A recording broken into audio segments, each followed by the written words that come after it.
Hello, and welcome to the wonderful world of sacred comedy. I'm your host, Jennifer Way. Part of my mission as an intuitive consultant and an energy healer has always been to normalize psychic ability, to help demystify it as much as possible, to take away the stigma or the assumptions about what it really is, and to spread the word that all humans are born with innate psychic ability in varying degrees. It's a language between your higher self and your higher power, whatever that might be. Today's guests come together to discuss whether everyone is psychic. The answer is inside the podcast. You will meet world-renowned psychic medium Jamie Butler and viral sensation and stand-up comic Lauren Hope Krass. Have you ever had strange visions as you're falling asleep? Wonder if you're astral projecting? Curious about being an empath and what this might mean for you? All that and much more as we hear personal stories and learn actionable steps about how we can manage our own budding abilities. Don't forget to subscribe, rate, and review, and share. I know it's so annoying, but as a new podcast, we rely on your engagement so that we can keep bringing you answers about all things woo in as funny a way as possible. So grab those headphones if you're old school like me, and join us on this journey of intuition and psychic ability. Welcome, both of you, to Sacred Comedy. Welcome, Lauren. Welcome, Jamie. Lauren, I would love for you to just tell everybody who you are and what you do. Thank you. Yeah, it's so great to be here. Thanks for having me. You're welcome. I am a stand-up comedian who is, I'm talking about me like I'm not me. I'm from I'm from South Carolina originally, but I've been in New York City for almost 10 years now, so I really love it here. I live in Queens. I perform all over for colleges. I used to do cruises for a while, but we don't talk about that. Comedy clubs. Now I work at Betches Media, which is really awesome. I'm a content manager and a podcast host and a podcast producer and like a video star and a published author. Like Yes. I'm just doing as much as I can. I'm a little star. But yeah, I recently went viral with this plus size shopping video, which is really crazy. It's across Instagram, TikTok, and YouTube. It's at over 38 million views. Wait, oh, you've seen it? Yeah, Oh my Jamie's God. saying she's seen it. You can Um, talk, Jamie. It's okay. Oh my God, I've seen you. I know who you are now. oh my God, this I is my shared your favorite video moment. with so many people. I was like, I love this woman. I need more of her in my life. I'm Oh a my God. businesswoman. Yeah, again, the characters, they just came to me. It was really fun. And I love this moment. This happened. This happened on stage this weekend where because I have a joke from going viral that I do. And I was talking about going viral and I was just explaining, yeah, it was like this dumb video where I do characters in a dressing room and the whole audience went, "It's you." And they all like started cheering and I started doing the characters. Like I'm in a really exciting part of my life right now, thanks to that video, actually, which is great because sometimes, people go viral for stuff they don't want to go viral for, where it doesn't really represent them or something. But this was just me I mean, you saw it, Jamie, like it's very silly. And I like that that's what I'll be known for. Yes. It brightened my whole week, my whole Oh my month. I God, love I'm it. so I have it happy. saved. Yay. Thank you. Oh, this Well, is that's such a me. this is Hi. such a beautiful moment. I'm like, It how really is. perfect could that I'm be? full. I'm full. Yeah. Well, Jamie Butler, Miss Jamie Butler, please introduce yourself. Tell us who you are and what you do. Well, obviously, number one fan of Lauren. In the Let's fan just club. start there. Yes. How do I put myself in definition? I am a psychic medium. I've been doing this for well over 30 years globally, authored, lecture. My favorite thing is to teach people about their intuition and their natural psychic abilities. I love being like the kindergarten teacher that kind of wakes people up and then gets them to a place where they're like, what? What is happening to me? How is this true? And finding their path and their intuitive awareness. Um, I guess I'll stop there. I mean, there's Yeah. so much more to say. I mean, of course, we can just like check off abilities and how Yeah. to express that, but I think we're gonna dance in that territory throughout our Yeah. talk today. Yeah, I'm excited. Perfect. Wonderful. Well, I'm just like even happier that you guys are both here. So, what a great way to start the podcast. Okay. We're all friends already. We're all friends already. This is so exciting. Well, okay. My first question really is to Jamie. Jamie, and I'd love, Lauren, jump in at any time because I have questions for both of you. Jamie, is everyone psychic? Yes. Hands down, 100%. I'll arm wrestle you for that one. It's true. All right. Okay, that was easy. That was an easy question. Yeah. Okay. Do you think, in your experience, having done this for the last 30 years, having the very very close connection with spirit that you do, because when you have a close connection with spirit, you get to ask them all kinds of questions about like what's happening in the world. Is everyone like the collective? Are we all becoming more conscious? Are we all becoming more psychic? Is this something that you have noticed in your teaching over the years? Yes, there are more and more people waking up, if you want to call it. I thought your follow-up question to the is everybody psychic would be to what degree? Because we can all learn how to play the piano, but are you still hanging out with Mary Had a Little Lamb with no rhythm, or are you playing like Mozart? So there's a difference in the level of your ability, but we all have it. And I think the majority of people, what we're seeing now is this awakening to where we have a new vocabulary to describe what we're doing. Whereas before it was, oh, I was so lucky. It was such a coincidence. Or I had a bright idea. And it wasn't a bright idea. What was happening is that your brain, which now we know, thanks to science, is not a stagnant organ. It's like a radio station. It transmits and receives messages. And so your bright idea that you didn't have the moment before was you receiving a transmission and processing it. So now we can label that really what it is, which is intuition. You were receiving like a download. That's like a popular hip word these days. I got a download and I had the message and I knew what to say. So I think what we're witnessing is finding new words, vocabularies, how to talk about it easier. But I really have to give props to quarantine. Thank you, COVID, for the quarantine, because it reorganized globally our focus on how we want to prioritize our lives.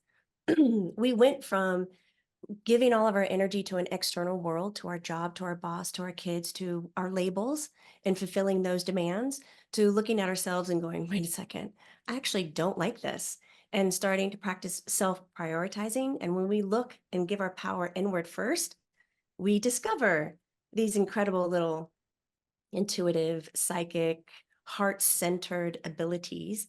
And then we start going, I want more of that. And so then it started to become a little bit of a fad. More people wanted it. More teachers are showing up for it. So yes, globally, the world is waking up. But I would say vocabulary and quarantine is what brought it out. Wow. Lauren, do you have any? What is that? Is that something that surprises you, or is that something that you kind of knew already? I want to gauge your proximity to all of this. Yeah, it all sounds so correct to me. I feel like our bodies just, and I think what's happening right now is our bodies in pandemic learned like, oh, we're not supposed to commute 5 days a week and put on all these masks and do all these things. And now the world's kind of starting back up, but we mentally are still recovering from like the trauma of COVID, and our bodies, it's weird. It's because like emotionally we have all this trauma from it, but our bodies are like, please keep me in this great place, and we're going back. I'm pointing to the bed if anyone's listening and not watching. And our bodies are rebelling, like I've been getting sick lately. My hives and angioedema came back, and then I got a shot to make that go away, and then I got a UTI. I'm not even having sex. Like I didn't even get it the cool way. I just like my like underwear sucks, I guess. There's a mind body soul thing happening where we're just coming out of this pandemic and we're figuring things out. And I'm thinking about, I've had quote unquote psychic ability since I was a child, or I don't even know if I call it psychic abilities. I've had like super intuitive moments since I was a kid. but it's not until after COVID that I've started seeing like, go ahead, Jamie. What is the difference between intuition and psychic in your definitions? I bet you're going to say they're the same. Not I think necessarily.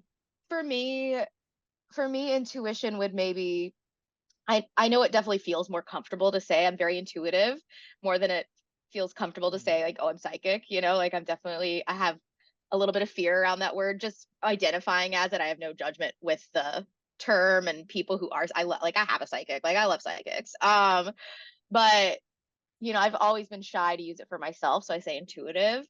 And I guess if I had to say the difference is psychics have like a special gift, and intuitive people, it's more like a sciencey thing where they're tuned in to the people around them more than it is like a spiritual gift, which would be psychic stuff. If I had to like put labels on it, which are probably, wrong.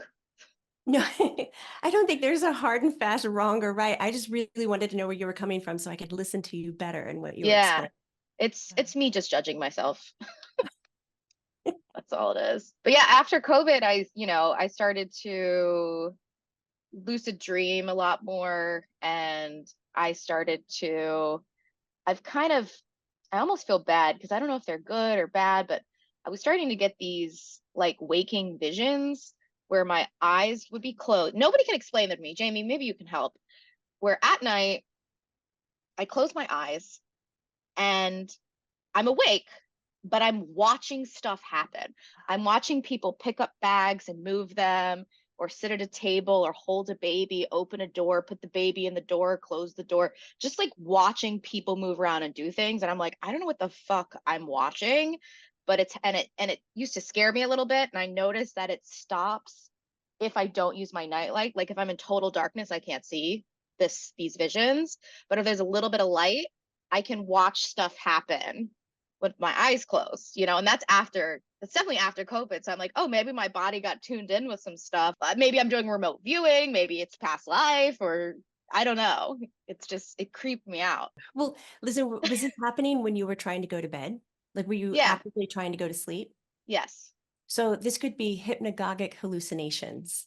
Ooh, I like putting Yeah. a word to something. There you go. So the hypnagogic phase it lasts on an average about 2 minutes, and it's between that awake state as you fall asleep. So the consciousness is giving way to the subconscious. And sometimes the brain does this crazy little tantrum thing where it starts to throw out images. It could associate to memories, it could associate to what you were thinking about 5 days ago, and it's decompressing and it throws it up for you to see again and again. And it usually loops. It makes no sense. It has That no makes so much storyline, more sense gives you than, no messages. Yeah, you feeling yeah. normal? Happens to everybody. I feel very normal because, yeah, it's always something on a loop. It's always Yeah. somebody picking up a baby and putting it back down, or picking up a bag of rice and handing it over, and then I'm like, what are they doing? I'm sure you could look into it and be like, oh, this is a metaphor for caring for myself, or I don't know. Needing to eat more rice. I don't know Right. what. I don't know why I think there's It's a rice in good the grain. bags. You need rice. I love We rice. could The definitely world's break that grain. down. We could break it down. I mean, Lauren, when you first started noticing this after COVID, and then you also said that you were lucid dreaming. You found yourself lucid dreaming as well. What kinds of things did you experience when you were lucid dreaming? My dreams can get so beautiful but also upsetting. I've gone to the most extravagant places that don't exist, but I've gone back to them multiple times, like floating cities, and like I know where I'm going when I'm there. I had a dream once, and this was after COVID, where I was in a forest and all these people came forward, and they were so excited to see me, and they were all different races and ages, and they were like, "It's you, huh?" And then this one woman came forward, and they were like, "It's Emily." And I was like, "Emily, I don't know who you are, but come give me a hug." And oh my God, my co-host name is Emily. Interesting. But yeah, so I mean, some of them are just, I become lucid and I just like want to look at everything, or I'll try to just like have sex. Because I'm not having sex in my waking life, and I'll be like, this is the first thing I need to do, is like I need to go have sex with someone. but then nobody wants to have sex with me, but it's my dream. Like a microphone, and I'm like, I need a man to come have sex with me, please. Aisle 5. I know it doesn't Clean work. up. Sometimes it works. Lauren, we could get you around the people, everyday real life humans who have deep, I just wanted to throw that out there. I was talking about humans who have intimate and personal sexual relations with spirit. That's a thing. Yeah. Yeah. I'm still processing it personally myself, but yeah. it's a thing. What kind of dating app would that look like? Something where, you know, what's funny is when I go to sleep, sometimes I will meet romantic partners while I'm lucid dreaming, and we'll do this thing where we'll be like, what is your phone number? Okay, focus. We're like, we're gonna meet up when we wake up, and it never works. I'm like, I live in Queens. Come find me. It's like in ethereal Craigslist. Missed connection. Or, you know, in Eternal Sunshine of the Spotless Mind, they're like, meet me in Montauk. That's like what I'm doing. I think the most interesting dream thing about me, and apparently John Mayer has experienced this too, because I listened to his Sirius XM channel. And the most interesting thing with me in dreams is that it's only happened twice, and I remember them both vividly. I've had dreams where I am in love. I am so safe and happy and full of joy. And they are emotions I have not experienced in my waking life. So I know it's not just a computer brain dump dream. I know it's something special. I don't know how to explain it, but I know it is, I'm experiencing love of some form. And in the most recent one, it was like I experienced a lifetime in a dream with this person, and I was so happy.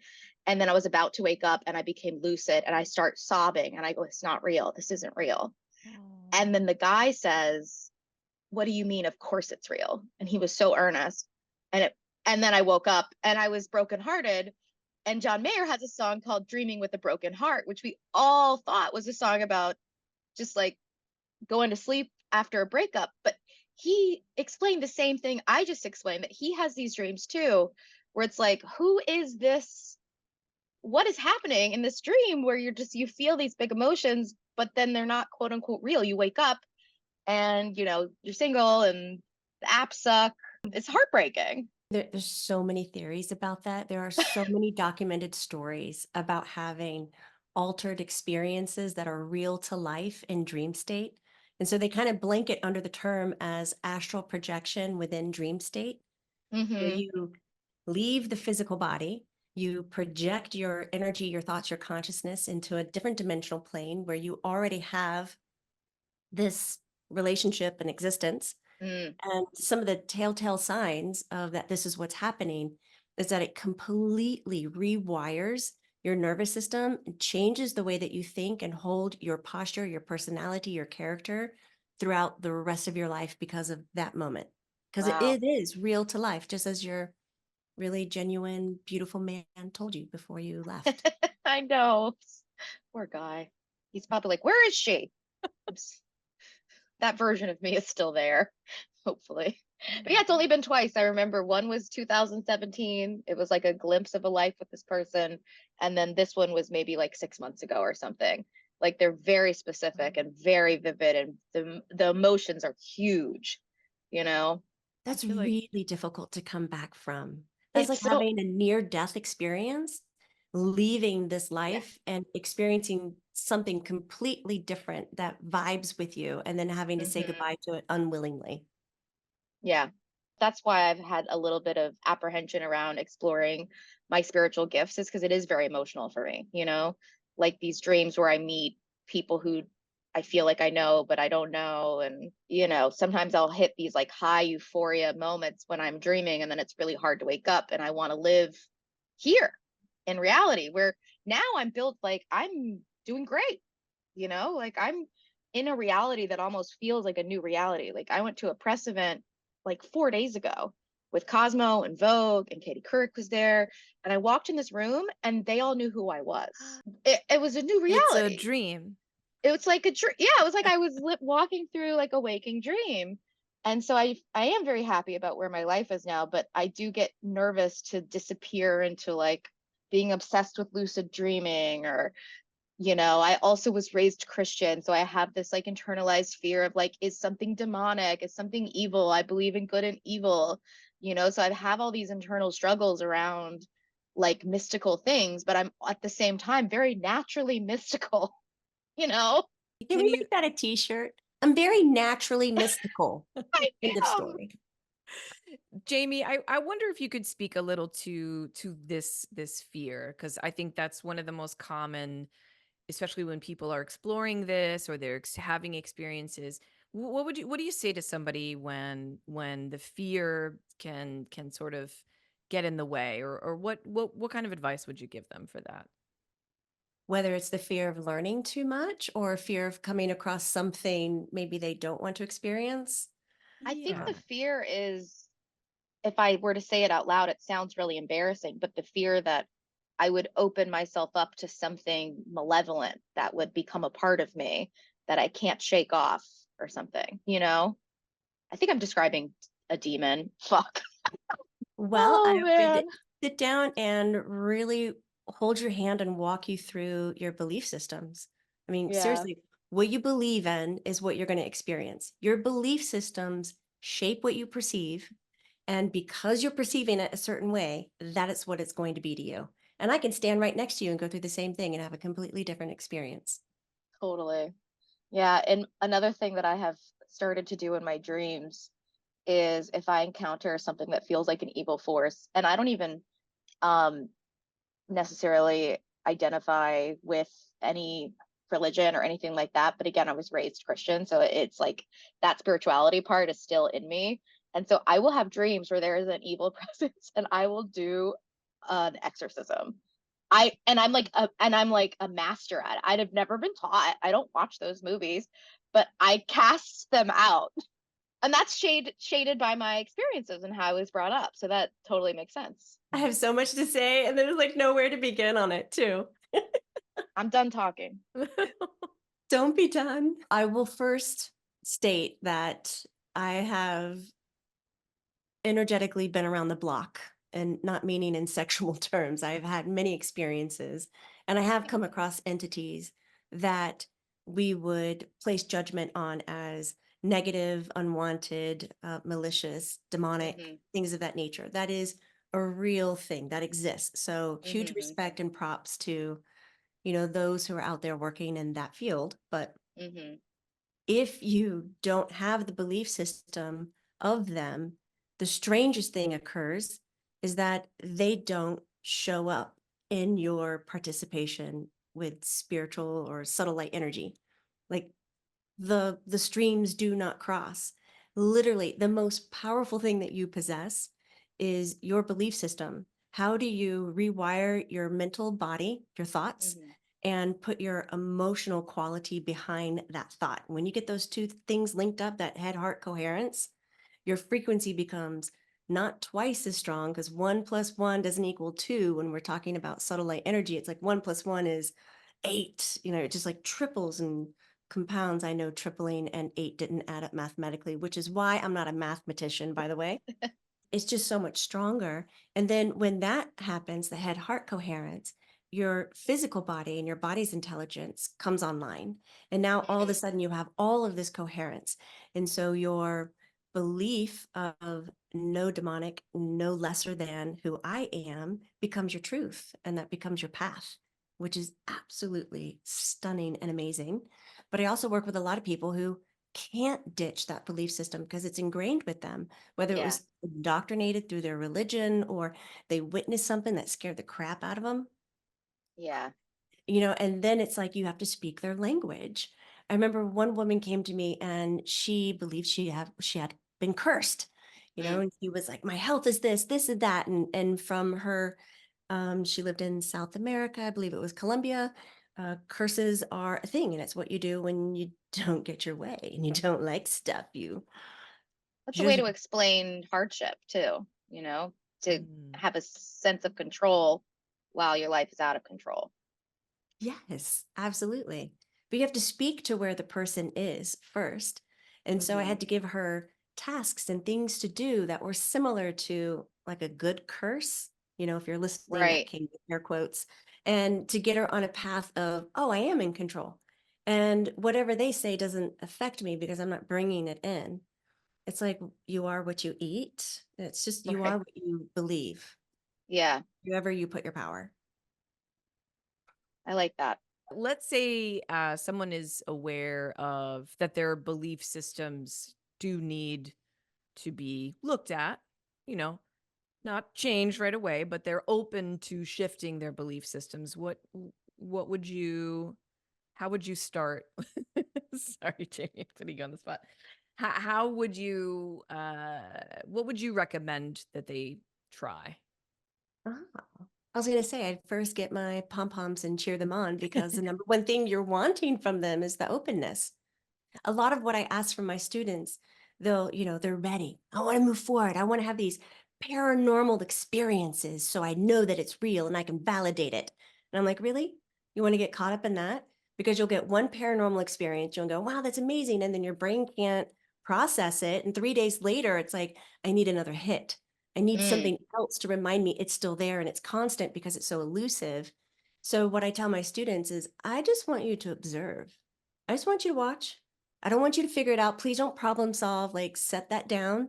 I just want you to notice, notice the shift, notice what's happening around you. And often just noticing your belief system that you need to upgrade, change, or pull out of your system does the work. And you don't have to get in there knee deep into whatever it is. You just simply observe it. And then the awake part of your brain goes, oh, that's pretty effed up. Like, we don't really believe in that, but that's what we're doing to ourselves. It's crazy. And then Mm-hmm. you find some humor in it, and that helps it heal it. Then you move on from it, and then you replace it with something new that works for you currently.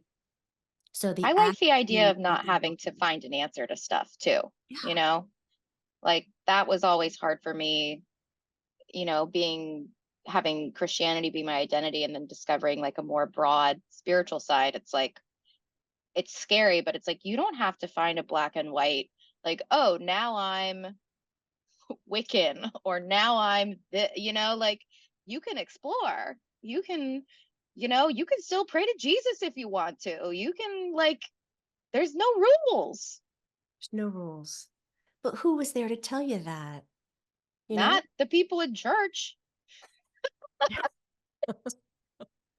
They like rules. They like those They love rules. rules.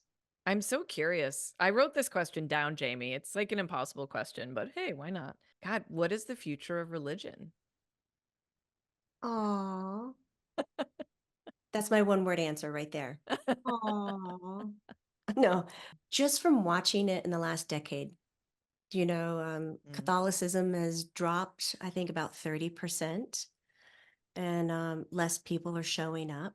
So we have a movement where our community centers aren't in place anymore. I mean, we don't have a lot of YMCAs. Please come back. We don't have non-denominational community centers, and people are wired for community. And so Mm. we used to find that within religious structures, even if we weren't there for the act of the religion, we were there because of the community and the people. And so that's kind of unraveling. And now we have people who are kind of just walking around going, oh, well, you know, I find my peace of mind in nature. I find it now in quietness. I find it in spoonfuls on the internet when I find somebody who's talking about something that I really believe in. Or, there's herds of people showing up and saying, I love animals more than people. Animals are better people than people are. It's like they're going into the introvert world. I hate those people. Sorry, I hate that idea, not the people. I That I animals are better people? People, I'd rather hang out with a dog. Okay, well, something's wrong with you. Like, you live among humans and we have thumbs and can talk and love and have sex and cook and laugh and like, are you unwell that the only you'd truly rather talk to a dog? there's a lot of those people out there. It's New There's a York lot. City. There's a It's lot New York around me City. too. It's like you can love your dog, but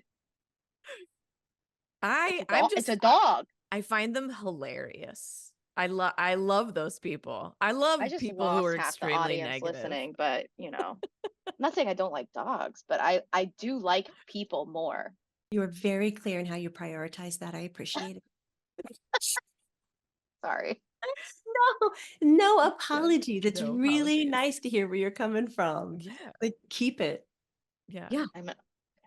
We love truth. That's the bottom line. We love the truth about it. I want to know, Lauren, you said you've been psychic since you were little, and you were talking about dreams. What other experiences have you had? So this is the biggest story, really, is when I was 7. Um, I'm trying to think how to start telling the story. I've never told it before. I should probably tell it on my podcast first. Oops. Oh well, here we go. Yeah. No, keep it. We can debut it here. Um, when I was 7, it was just a regular day, and my dad was going on a business trip. But I remember being in the hallway in that childhood home. We were living with my grandparents at the time, and thinking, and kind of coming to and thinking, this is the day my dad leaves. And I did everything in my power to stop him. And it was just a regular trip. But I was screaming and crying, he's going to leave, he's going to leave. And he's like, I'm just going to New York. Like, I'll be back. And as he drove away, I very, like a creepy child, looked at my mom and said, he's never coming back. And he didn't. That was the day he left for good. And I was keenly aware of it at 7, to the point that when I think about it, I'm like, did I time travel my consciousness to my 7-year-old self? And because it felt like time travel, where I was like, oh my God, it's today. We reconnected on MySpace when I was 18 and stayed in contact. But as of like a month ago, he is missing again. So, Jamie, if you could tell me if he's dead or not, if you're getting a father spirit, okay, he's probably just in a homeless He's shelter or alive. something. Okay. Yeah. He's held up with a bunch of animals. I'm kidding. He doesn't That's like not a people. fiction. Yeah, he doesn't like It's a fun. people anymore. He's just a dog person now. But yeah, that's probably my earliest quote unquote psychic experience, was just knowing that was the day he would leave, having no context clues at all. Wow. My heart is so expansive hearing this. Like, what did that do for you as a 7-year-old to have that information in advance, to see it happen so that when it did occur, you had some, brevity or. Yeah, it's funny because I never really, throughout my whole, it's only recently in therapy that I've started to heal the hurt around this, because as a child and as a young adult and then person in my 30s, I've always said, like, oh, it's not a big deal, I can talk about my dad stuff, like it's fine, like I had, my grandfather was around, he was my father figure, I was taken care of, I was able to rationalize, as a young adult, like, oh, my father's, he's mentally unwell, like, but because I spent so much time in that intellectual space, I never really let myself heart heal from the child who lost her father kind of thing. So I'm just now sort of learning how to do that with my therapist. But yeah, I guess it did protect me as a child because it was just something that was true. And I was surrounded by so much love. So my big daddy, big mama, and my mom, I was spoiled, it was amazing. So I really was well protected when he went away. What do you guys think about if we actually taught our children to pay attention to this and grow their intuitive, call it psychic, intuitive, clairs, sensitivities, so that they could glean more information than what's being provided to them? Like, what kind of people would we have if we did that with our kids? Like, Less traumatized, I don't know. just Because you're right. Me knowing it was the day that he left made it less traumatic, I guess, because it was just in my whole body and brain and heart knew, oh, he goes away this day. Like, it's always been supposed to happen that way, which means it is the path and it's protected. that's so profound, Lauren. Oh, That's thanks. really, and the fact that I just want to, celebrate. I just want to celebrate that you're so aware that this is the path that you're choosing to go down for healing, in terms of understanding that, it was a brain party for a long time, and now you're gonna go down to the heart party. So it's interesting because now that he's, missing for the first time since I was a child, it's kind of like now I get to actually do that healing that I didn't have the access to when I was younger. Like, what do you think about the concepts of agreements? Jennifer, I know this is your show, but here I go. No, please. This is our show, everybody. When I hear something like this, it's like, bam, it sits with me so strong that this is something that you agreed to experience, but also left such a wide door open to say, hey, if he chooses it between this time frame or maybe when I'm younger than 16, I want to know about it so I don't have the bulk of XYZ, childhood trauma, Wow. wounds, things of that nature. And so then on that day, it came to you loud and clear, like, hey, we're at Wow. our end. This is what's happening so that you are okay, but this is occurring. I have chills. That sounds so right to me. Yeah. And the healing with him has been so interesting because it really was this thing that was intellectualized for so long. And I've only told my therapist this, but like a month ago, a month and a half before he started to disappear again, I started having dreams, that something was wrong. And then randomly I heard this song and I start sobbing uncontrollably. And it's the best way I know how to explain it is I'm going to cry now. I was feeling what he felt being separated from his daughter. Like it was like I was him or something. And I was just crying like, oh my God, I'm not with my child. And I don't know what that healed or started or where it came from. It just, I guess you would call it a download. It just like, whoosh, you know? And so it's like all this father healing has been happening, but it's also so sad because it's like, where is he? He's gone again. So it's very interesting. But I do have this like spiritual connection around when he's around and when he's not, and it kind of does take care of me in a way. So that is kind of nice to think about it like that. Agreed. Sounds like Yeah. soulmate kind of energy. Not to drop Yeah. another key word there, but Yeah. they No, we're both fit definitely everything. connected. And to be able to feel that through your own body. It was weird. Yeah. It was so weird. And it's like I didn't need to have more empathy for him. Like I already have endless empathy for him and everything. It was like a problem. I didn't let myself heal from being hurt from losing, but still at the same time, like I got that download out of fucking nowhere. Jamie. I know. I had so many questions. I was like, do you Jamie, think you Jamie. could do this with other people? What do you mean? Like when you stand next to somebody, or when you think about somebody, or if you're talking about a particular person, do you get those little downloads like you were talking about and have certain feeling about them at that time? That little zing or connection? Oh, yes. Are you talking like soulmate-esque or like I know this person or I don't trust this person or can you explain the question a little bit more? Okay, I'll choose D, all of the above.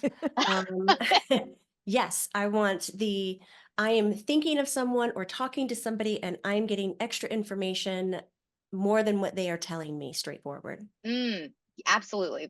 I've definitely, I mean, in the comedy scene, I run into it a lot because there's a lot of, take this with a grain of salt. There's a lot of unwell men in comedy, and you will just immediately be like, okay, I'm gonna keep a little boundary here. And it's like nothing they're saying or doing that is toxic. It's just like a vibe, and you're like, and then of course years later you find stuff out and you're like, oh, okay, I was right about that guy. Unsurprised. Yeah. Like the body, the intuition, it knows.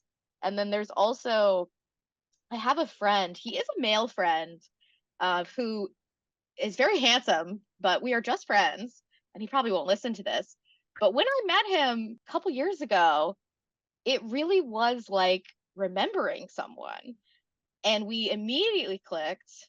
And it's very childlike laughter with each other, and we just adore each other. And I had another really weird spiritual moment happen when I got home from meeting him that night, he doesn't know this, but I can't believe I'm saying this on a public podcast. I it was very past lifey, to the point where I could feel like my memory of him like leaving my body or something, or like I was sad to lose the version of him from like another reality or something. I can't explain it, but I was sad. I was like, oh, in this reality we only know each other in this way. But like he really feels like someone I knew intimately, you know? And we're still very close. You know, and we have these little psychic things where like I'll have a really bad day on the same day he has a really bad day and stuff like that. Like I also had a friend who I was like, we can't be friends anymore, and I can't explain it. See, that's your clairsentience. You connect to your body's intelligence, like you were Yeah. saying, and you get extra information from the subtle light energy that's around you. Right. It's so spot on. It's so clean. It's so clear. It's way different than the whole I'm clairvoyant, Mm, because our eyes, clairvoyancy is this ability to see beyond the average means, can still completely lie to us. And then it goes through this head filter that we have. But the yeah. body's intelligence doesn't. It doesn't go through that mental filter, and it just politely throws up very accurate information for you to process. But you have to be on it to recognize it, because if not, Yeah. you can feel effing crazy, like crazy. It's very maddening, but I've recently started just listening to it and be like, okay, you don't like that person. Okay, we're not going to hang out with that person. I can't really explain it to them in words that make sense, but like I'm going to not hang out with this person. I'll kind of group you this way. You're empathic. Empathic just happens all the damn time, and you have Mm, a really difficult time going, I'd like to tone that down right now, or I'd like to not experience this from you. It's just kind of yes. really vibrant and alive. And the more you get into your ability, to your empathic ability, you become Mhm. clairsentient, because then you can control it and you're aware, Mm. you're hyper aware. This isn't mine, but I'm feeling it and I'm moving through it, but it's not me. And you know exactly where it's coming from. So your psychic awareness of it's not within my realm, I'm picking it up off of somebody else's, I'd love to that learn makes it how to clairsentient. work around that though, because I experience at comedy shows too, where there will be one or two people in the crowd who have, I sound insane. I can tell they like have ill will towards me, or they're like, who does she think she is? Or they're just angry, you Yeah. know? And it gets in my way. And I'll even say, I'll go, one of you has really bad energy tonight. I don't know who it is or where you are, but someone in here has really bad energy and I wish you didn't or something. And I'll like make it funny and I'll work through my set because I'm a professional. But it's hard for me to like turn that part of myself off when I'm trying to be an entertainer because I am so empathic. And when there is somebody physically there who actively dislikes me for whatever preconceived notions they have of me, it's hard. Listen, I would say hone your skills in compassionate communication, but that might dull your comedic stance, because you'll be Yeah. so trained to express compassion rather than some bluntness that How do I just triggers turn the it off giggles. though? Like I want to just turn off my powers so I can do No, you my don't. comedy No, you don't. on and off. No, No, you okay, don't. fine. Okay. You don't want to turn them off. You turn them off, and then we have a dull, bland Lauren. And that's not you. No. That's a sad thing. Like if it was claircognizance, clairaudient, clairvoyance, I would work with you and we'd set up boundaries, filters, kind of dole them out, control them. But when the body is awake, you can't Mm, shut the body off. That screws with so many things. Don't do it. So yeah. I would say get intimate and ask these questions. I always love this SNL skit. God, I can't remember who is in it, but they talk about acting, and they put their palms out, and it's the teacher teaching the students how to act. This is acting. This Yeah. is not acting. Acting. Yeah. So you have to figure out where's your energy going. If you're sending your energy out, you're going to be picking up signals. And so Mm-hmm. this is you going, it belongs to somebody else. But then as Mm-hmm. soon as you hone in on self, there's no other signals coming in with it. It is only you in your own universe, in your own world. And that's how you can still maintain your clairsentience, but not have it overwhelm you. It's Mm-hmm. also how you can pick up on somebody has a bad vibe, and then you're like, but I don't effing care. Yeah. That's your problem. Have a good night. Yeah. Watch me as I walk away. How does that hit you, Lauren? It hits me good. Yeah. I've already started working on it when I notice someone's bad energy. That sounds so mean. People are probably just having bad days and we all have struggles, but it just hits me, you know? And so to know that I can maybe turn it more inward and focus on my own ball of energy, that I like that reframe. I mean, to notice a bad day is to have had a bad day. And if you're hypersensitive to how somebody's energy is behaving to you, it's because it can also be a lesson for you, or other people like to call it the trigger. I'm so triggered by that. Well, then it's obviously Yeah, something that's alive for you and you need to be looking at that thing. Like, totally. I so always try to notice when something makes me really angry. I'm like, why am I so angry right now? This does not match the situation. What do I need to learn or heal that I hate this woman who's holding the door open? You're asking all the right questions. Yeah. but I do wish there was something else to say rather than learn or heal. It's not always a you have to do the work and fix it thing. There has to be another, like a third category in there that's, oh, I was observing that, but it just wasn't mine. So thank Okay. you for letting me try that shirt on. I'm not gonna buy Yes. it. Like, I it's don't not like mine. this angry shirt because the woman holding the door open was very angry. Yes. That's why I was angry. Yes. Now you're getting it. Yeah. Oh, wow. Yeah. And the Okay. student becomes the teacher. Truly, I mean, I was so full of rage today at this coffee shop, and I was like, why am I this angry? It's just a door. And it's because she was horrible. She was like, and I was like, oh, do you mind stepping in so you can close the door? And she was like, there's no room. And I was like, okay, all right. Like there was so much room, you know, and then I was angry. But I didn't, I controlled myself. I didn't be like, bitch, you know, I was just like, okay. But the anger stayed on me. And I was like, how do I get this off of me? Right. It doesn't belong to you. And then you could take it to the next step. Let's like remove your visual cues, remove the sound of her angry voice. And let's say you're on the telephone with a customer rep and Mm-hmm. you're buying furniture. Mm-hmm. And you're just calling and going, hey, is my order in? And they're like, oh, hello, Miss Krass. Yes, it's here. It's fine. We're going to get it to you. And then you start getting irritated. And they're being nice as all get out. But then by the end of the call, you're just like, hey, I just want you to just tell me what day it's arriving. And then the Yeah. person begins to break down. I'm in the middle of a divorce. I can't do this. I have 2 kids. I don't want to work at this job. And then they just throw up all their stuff. But Yeah. you realize, oh, that's what I was picking up because I was totally fine before I made the freaking call. And now I got this woman's energy on me. It's like, How do you not tell the yours. difference between somebody else's energy and your own? Not to take over Please. No, Jennifer's no, no, shop. no, no. I'm like popcorn. No, please.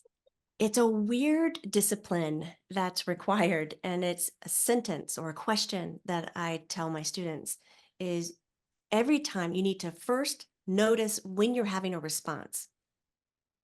You're so sensitive that you're going through responses and managing the temperature, the change in sound, this person's personality across the other side of the room in the restaurant, all these things. And so you skim over it. Your tired left hemisphere of your brain is like, I can't analyze anything more. So it just glazes over stuff. And that kind of dulls things down for you, and it starts to make no sense of why you're carrying certain emotions. So the first thing is to observe when your body is shifting or changing, giving you something new. Yes. Second thing is ask the question, is it mine? And just wait, is it mine? If it is a Mm-hmm. yes, you'll feel this kind of hell yes energy where you just want to eat it, grab it, hold it. You're like, oh yeah, I own that. But if it's a pause and a confusion and then guess what? It's most likely 99.9% not yours. And now you Mm-hmm. can do this management of, okay, I can push away from this now. It's not mine. I let go of it. Not my t-shirt. Not my Right. wardrobe. I love This it. is She's life taking altering notes. for me, Jamie. This is great. Are you taking notes? I love this. Yeah. Just so you know, we're recording. So you could also just watch the recording. Sorry. I'm just trying to give you less work. That's all. Thank you. Don't mess with her process. I'm Well, it's just sorry. because That's about me. That's mine. That's not yours.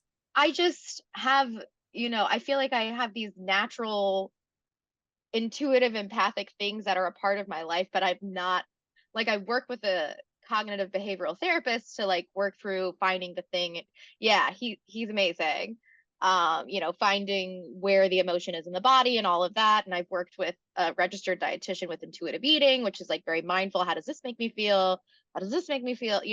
So I'm very in my body to the point where she screams at me if she's unhappy or feels unsafe, or she's too loud. I like the idea of honing it even more to the point of, is this my energy or is this somebody else's energy? Because I react very strongly to strangers too.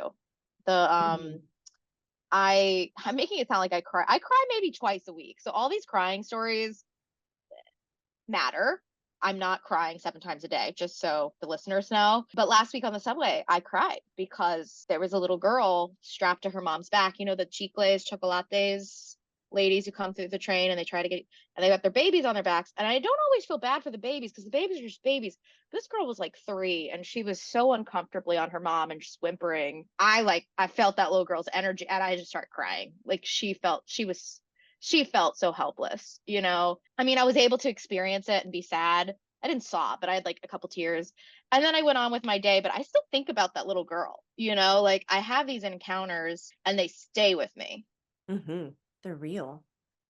And this is a thing for highly sensitive people, HSPs out there, or multi-clair people, psychic intuitive, is when you come across something like that, that compassionate body inside of you says, I got to do something. I got to get in there. I got to engage. I got to fix, got to repair, got to help, call to action. But just because you're glimming or glimming, what's the word? Glimmering? Glimpsing? Gleaming. Let's use all the G words we possibly can. That frequency, energy off the person, doesn't mean you need to do anything with it. And so I try to remind highly sensitive people that there's a rule of 3.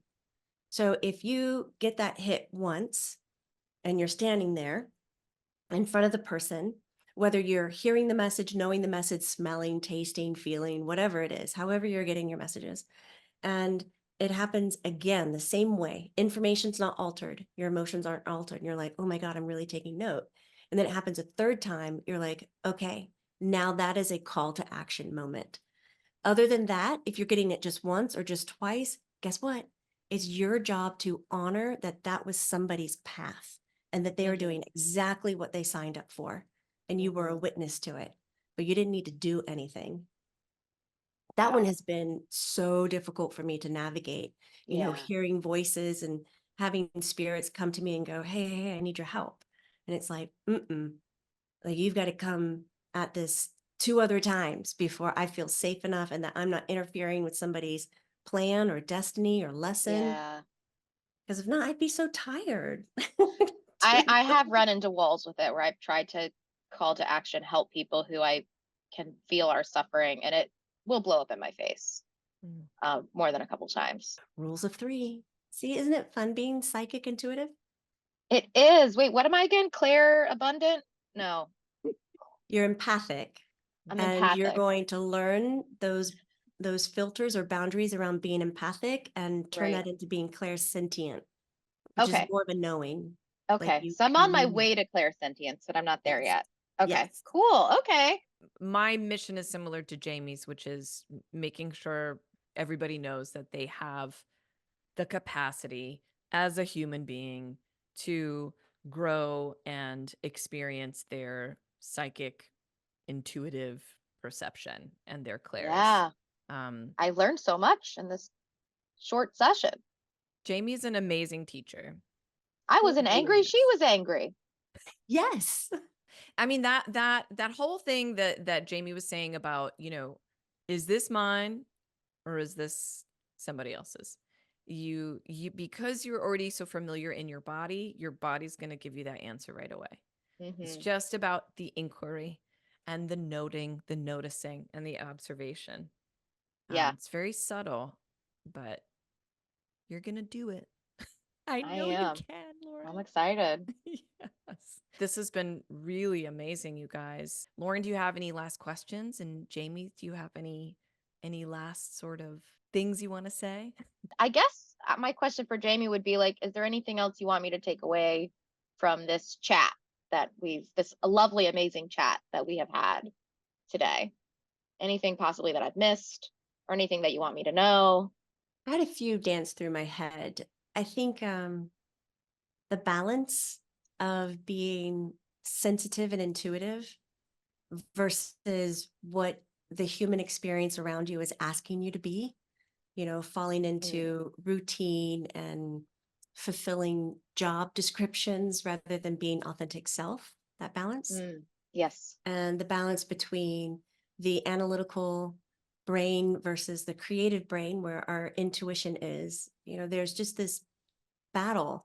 And I would say if you're coming across a stretch where you feel like you're not able to acknowledge or confirm all the things that you are actually intuitively doing, or you want to be more aware of your intuitive self, I would say grab pen and paper. And for 7 days, I say pen and paper. I mean, you could put it on your phone, but it's kind of rare that you kind of go back into your phone and kind of read everything unless you're really disciplined.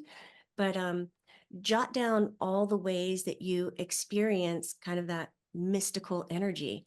Like if you were sitting in a restaurant and you felt like somebody was staring at you, like I want you to go, oh, I'm writing that down. Somebody's staring at me. And then you slowly look around and somebody is just, boring holes in the side of your head to the right. You go, check mark. Or I had this dream about putting babies in boxes and then maybe you see it or it pans out somewhere else and you say check mark.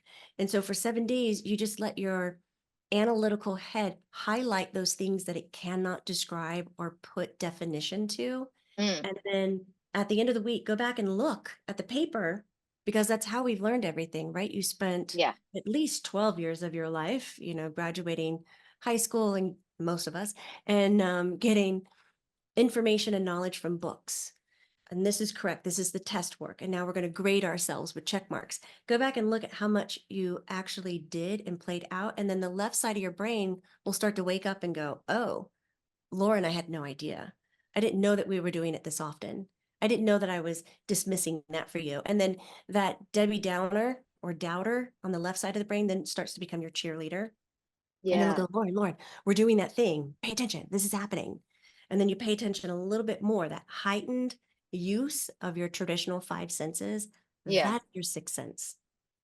That's the sixth sense, not the dangling new one that you're growing. It's just the heightened use of the five. Yeah. So that can help you like self-counsel and kind of work and manage and kind of stay on a more peaceful track with being intuitive and psychic. Awesome. I'm going to do that. Thank you. You're welcome. There's some homework for you. Yay. I'm a Virgo. I love that. Yay. Yes, you do. And for everyone at home, please let us know what your psychic experience has been and try these exercises. Jamie is an amazing teacher. So, Jamie, please let everybody know how they can find you and what kind of classes you're offering right now. Ooh, thank you. You can find me at jamiebutlermedium.com, my website, and that's the handle over on YouTube, where I have my YouTube membership, exclusive content, learning content, supportive healings, as well as Learn It Live is where I have all my classes. I think I have something ridiculous, like over 700 classes. I'm just obsessed with getting information out there in a very simple, fun, creative way where you don't feel pressured to get things right, because there's no such thing as getting it right. Everything is correct in this world. So you can head over there for monthly healings, meditations. I'm teaching right now approaching trance channeling, which we didn't even get to that kind of woo-woo stuff where you let spirit inside of your body to communicate to others. I do teach that. That's kind of more of the advanced side. Yeah. But There's something for everyone. My favorite is the perceiving and reading energy, where you learn how to perceive energy and how to collect the information from it, your style, and then building a new relationship with your loved one in spirit. Because I don't believe that relationships end when the body does. But you just have to discover how to hold that relationship in a different way. Yeah. Oh, thank you so much. And we're going to have the web pages and everything in the show notes. And Lauren, tell us how people can find you and follow you. Thank you so much. First of all, thank you for having me. This is awesome. You're so welcome. You can find me on Instagram at Lauren Hope Krass. That's K as in King, Krass. Watch my funny videos. Listen to me on the podcast Diet Starts Tomorrow. You can find that on Apple Podcasts and Spotify. And yeah, just come hang out with me online. I'm very online right now and building a following, and would love for you to be in the Krass Club with me. I love it.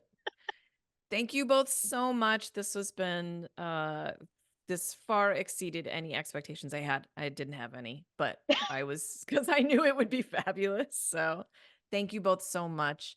Everybody follow us at The Sacred Comedy on Instagram. Yes. Follow us and subscribe. All the places that you get your thank you. All the places that you get your podcasts, and watch us on YouTube and share it with a friend if they are interested in funny stuff like this, kooky, funny stuff like this. And we will see you next week. Thanks so much.